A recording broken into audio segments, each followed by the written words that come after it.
3, बस इतना ही अंतर है।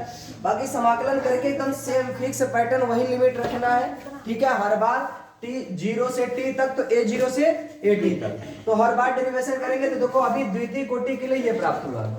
अगर हम शॉर्टकट तृतीय कोटि के लिए निकाल लें तो देखिए क्या प्राप्त होगा, ठीक है।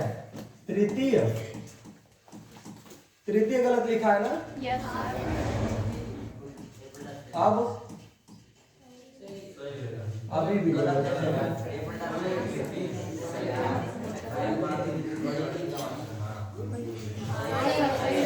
ठीक है।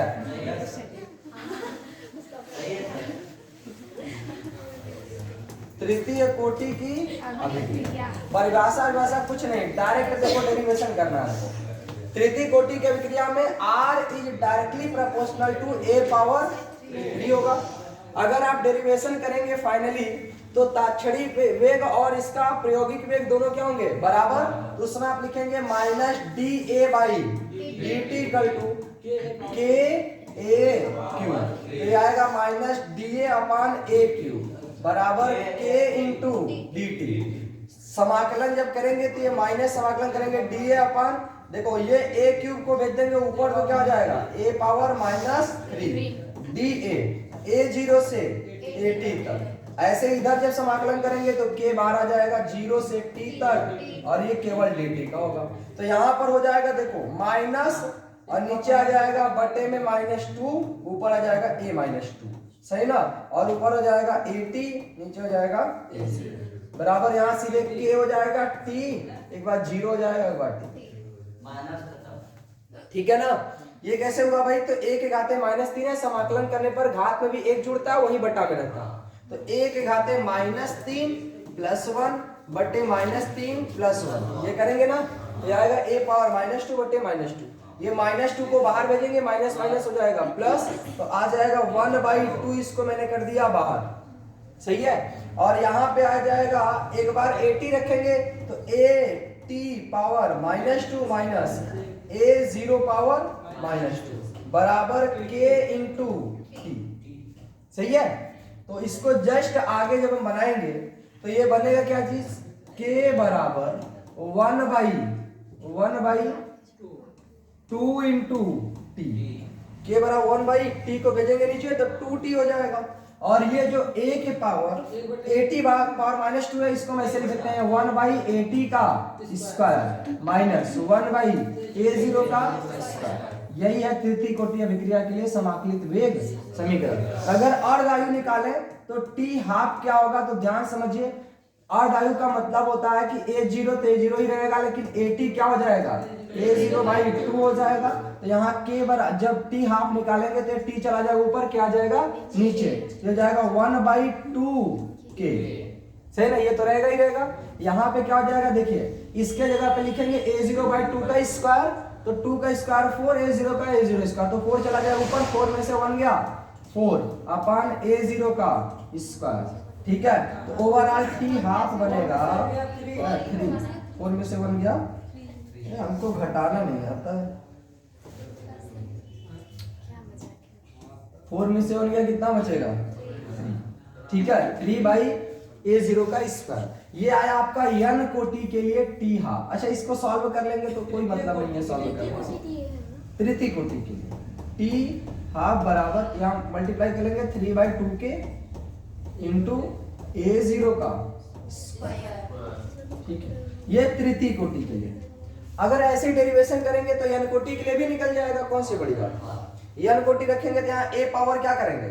n ऊपर जाएगा a पावर -n जब ऊपर जाएगा तो ये हो जाएगा a पावर, समाकलन करेंगे -n plus 1 by -n plus 1, और जो -n प्लस 1 है वो जैसे ही बाहर आएगा माइनस से गुणा होगा n -1 हो जाएगा, ठीक है। तो ओवरऑल 2 की जगह पे आ जाएगा n-1। तो देखो अगर हम n कोटि के लिए डायरेक्ट लिखें, किसके लिए?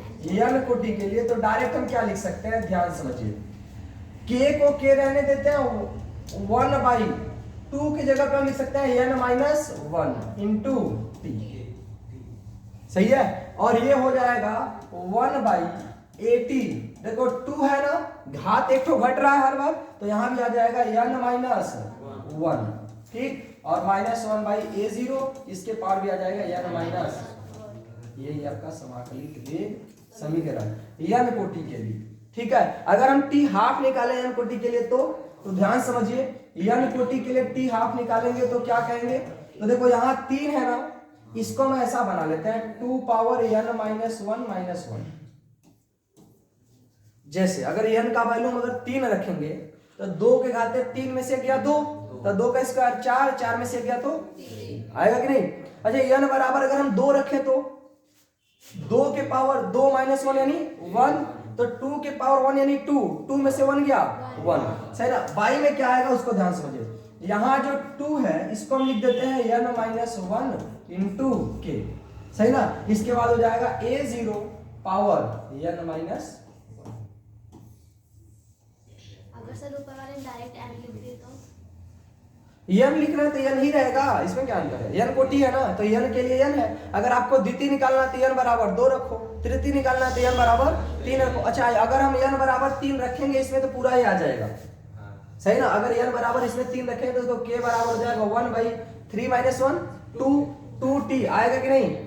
जैसे हम k निकाल रहे हैं ना, k की जगह पे तो 2t आएगा ना यहाँ 3 रखने पर। इसके बाद यहाँ हो जाएगा 1/80, n की जगह पे लिखेंगे 3 माइनस 1 तो आएगा 2, ऐसे ही माइनस 1/a0 n माइनस 1 करेंगे 3 माइनस 1 2 आएगा। अगर हम 2 रखें तो यहाँ 1 आना चाहिए, यहाँ भी 1 आना चाहिए, यहाँ भी 1 आना चाहिए। तो चलिए ध्यान से देख लीजिए, सही है, यहाँ भी 1 है, यहाँ भी पावर 1 है, यहाँ भी पावर 1 है। अच्छा अर्धायु देख लीजिए ध्यान से, और इसको देखो कहीं भी संख्या नहीं आई है द्वितीय तो कोटि के लिए, तो हम भी देखो यहाँ पे सॉल्व कर लेते हैं द्वितीय कोटि के लिए। अगर हम इसमें n बराबर 2 रखें, ये तो हो गया प्रूव ना, इसको देखो n बराबर 2 रखेंगे तो 2 पावर 2 माइनस 1 1 हो जाएगा, तो 2 पावर 1 यानी 2, और 2 में से 1 घटाएंगे तो 1, ऊपर 1 हो गया, नीचे n की जगह पे 2 माइनस 1 1 बचेगा k, यहाँ रखेंगे a0 के पावर 2 माइनस 1 तो केवल बचेगा a0, सही ना। लेकिन ये तभी लागू होगा जब n is greater than equal to 2, यानी n का जो वैल्यू है वो या तो 2 हो या तो 2 से अधिक, यानी या तो द्वितीय कोटि की अभिक्रिया हो या तो तृतीय कोटि को, चतुर्थ कोटि को, सबके लिए लागू होगा, लेकिन प्रथम कोटि के लिए लागू नहीं, उसमें लॉग आता है, सही ना। शून्य कोटि के लिए भी ये लागू नहीं होगा, सही है। तो केवल लागू किसके लिए होगा, अच्छा शून्य कोटि के लिए में भी हो सके तो हो जाए, लेकिन हमें पता नहीं है, फिर भी ट्राई करते हैं। तो 80 power minus 1 a0 power minus 1 तो ऊपर चला जाएगा तो हो जाएगा 80 माइनस a0 बटे में यहाँ क्या बचेगा माइनस 1, तो ओवरऑल हो जाएगा k बराबर a0 माइनस 80 बाई t, शून्य कोटि के लिए भी लागू हो रहा है, सही ना। अच्छा इसको निकालें शून्य कोटि के लिए तो 2 के पावर माइनस 1 हो जाएगा जो कि 1/2 हो जाएगा, 2 के पावर माइनस 1 यानी 1/2, 1/2 में से 1 घटा देंगे कितना आएगा माइनस 1/2, और यहाँ देखो माइनस k इंटू a0 के पावर माइनस 1 आ जाएगा, a0 के पावर माइनस 1। ध्यान सुनो, ये माइनस से माइनस खत्म, ये के a0 चला जाएगा ऊपर, 2 पर हो जाएगा a0, नीचे हो जाएगा 2 के, यही है शून्य कोटि के लिए। शून्य कोटि के लिए भी लागू हो गया, प्रथम के लिए लागू नहीं हो पाएगा, कारण है प्रथम में लॉग आता है और यहाँ पर लॉग नहीं आएगा। मतलब अगर हम इसको बोले तो ये अगर देखा जाए तो 2 से ऊपर या 2 के बराबर के लिए 100% लागू होगा, शून्य कोटि के लिए भी लागू होगा, प्रथम कोटि पर लागू नहीं होगा। केवल प्रथम कोटि पर लागू नहीं होगा तो हमारे n कोटि के फॉर्मूले के लिए समझो वो अपवाद हो गया, सही ना। मतलब चूंकि आपको देखो प्रथम कोटि शून्य कोटि तो डायरेक्ट याद रहेगा, उसके ऊपर आपको याद करना है। क्योंकि आप देखो हमने कई बार आपको बोला है कि आपका जो सिलेबस अभी कर दिया गया है ना, वो आपको एक अपाइज बना रहा है, अपाइज वाला सोच कर कंपटीशन के एग्जामों में बैठोगे ना, जैसे नीट और IIT जैसे एग्जाम में आपको 50% केमिस्ट्री उड़ जाएगी ऊपर से। हालांकि केमिस्ट्री का ऐसा सब्जेक्ट है ना कि इंटर पढ़ने के बाद IIT भी आराम से कर ले जाओगे, IIT के भी question maximum question 80% chemistry question कर ले जाओगे इंटर के बाद। लेकिन कब, जब आप 2020 के पहले पढ़े होते तब, सही। उसके बाद इतना सिलेबस काटा गया कि तो सब कर दिया गया चौपट, इसीलिए ये n कोटि भी आप में है नहीं, लेकिन जब आप कंपटीशन में बैठोगे तो वहां वो रहेगा। तो इसीलिए आपको शॉर्टकट याद रखनी है भाई, प्रथम और शून्य तो ऐसे ही याद है।